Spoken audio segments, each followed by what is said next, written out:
Terima kasih rakan Sukazi yang kesempuri. Assalamualaikum dan salam sejahtera. Cerita pagi langsung dari Terengganu ini saya bawakan dari Dewan Sivik Bukit Payung Marang, di mana lokasi ini dijadikan pusat pemberian vaksin PPV secara pandu lalu sejak 22 Jun lalu. Dan hari ini uniknya saya bawakan sekali lagi pegawai daerah Marang Tun Ahmad Faisal, Tun Abdul Razak yang akan berkongsi mengenai pandu lalu iaitu menggunakan beca. Assalamualaikum Tuan, terima kasih kerana sudi bersama kami. Jadi Tuan, boleh ceritakan keunikan pandu lalu menggunakan beca di daerah Marang ini?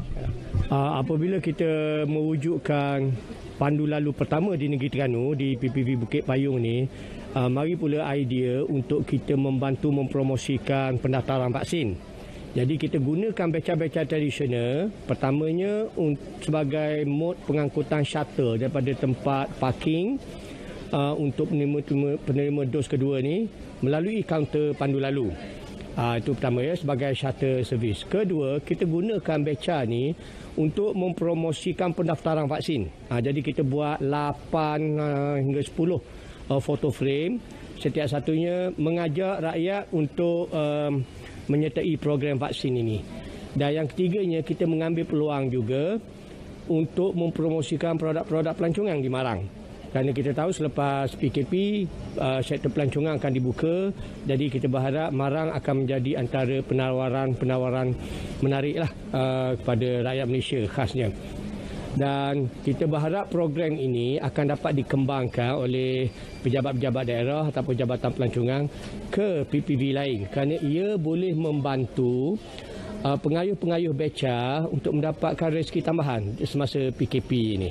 Jadi itulah tujuan kita adakan pemanduan beca di kaunter pandu lalu di PPV Bukit Payung ni. Jadi Tuan, setakat ini bagaimana sambutan yang diterima? Alhamdulillah. Jadi semua mereka sangat teruja. Mereka tidak menyangka apabila mari ke PPV, mereka akan melihat wajah yang lain daripada yang mereka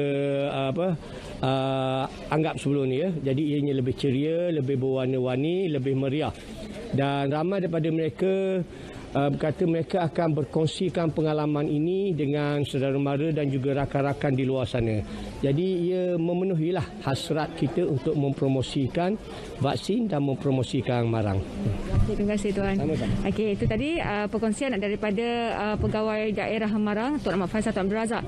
Dan hari ini juga saya bawakan pegawai kesihatan daerah Marang Dr. Tan Sin Chew yang akan berkongsi mengenai proses pendaftaran di PPV ini dan juga jumlah vaksin yang telah diberikan kepada penduduk di kawasan ini. Jadi Doktor, terima kasih. Jadi Doktor, untuk PPV di daerah Marang ini sendiri, setakat ini dah berapa dos yang telah diagihkan kepada penerima, Doktor? Jadi untuk daerah Marang ini kami mempunyai 2 buah PPV, iaitu di sini Dewan Sivik Bukit Payung dan satu lagi di Dewan Utama Majlis Daerah Marang di Kampung Paya, Marang. Jadi setakat ini kita bergantunglah kepada bekalan yang kami dapat setiap minggu, dan setakat ini semua bekalan yang kami dapat itu dapat dihabiskan 100%. Bermaksud kami tidak mempunyai baki ataupun vaksin simpanan yang tidak dihabiskan seperti yang dijadualkan. Jadi Doktor, setakat ini proses pendaftaran vaksin untuk penduduk di daerah Marang bagaimana, Doktor?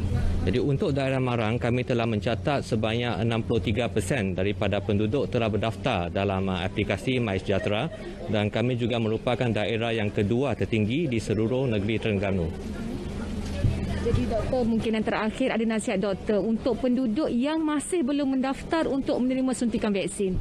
Jadi saya ingin menyampaikan supaya semua penduduk berdaftar dengan segera untuk menerima vaksin ini supaya program imunisasi COVID kebangsaan ini dapat dijalankan dengan berjaya dengan secepat mungkin. Dan sebenarnya terdapat banyak kaedah untuk mendaftar, salah satu melalui apps MySejahtera ataupun boleh hadir ke mana-mana klinik kesihatan yang berdekatan atau pejabat kesihatan daerah untuk mendaftarkan diri sendiri jika tidak mempunyai kemudahan telefon pintar ataupun internet. Okey, Dr. Terima kasih. Okey, itulah dia tadi antara perkongsian yang telah saya bawakan khas untuk Cerita Pagi langsung dari Terengganu hari ini, dan semoga ia memberi manfaat kepada kita semua.